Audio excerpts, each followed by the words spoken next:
In Windows 11, there are settings that can restrict the installation of applications to those available only from the Microsoft Store.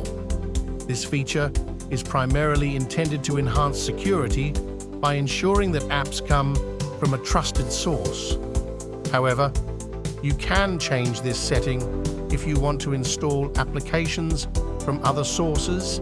When Windows 11 restricts the installation of applications to those from the Microsoft Store, you will typically see a message indicating that your system is configured to allow apps only from the Microsoft Store. The message can vary slightly depending on the context, but it usually conveys that the app you're trying to install is not from the Microsoft Store and therefore cannot be installed. Here are the steps to modify this setting. Open Settings.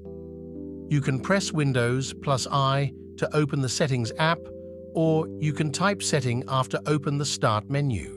Navigate to Apps and choose Advanced App Settings. In this options, choose Anywhere.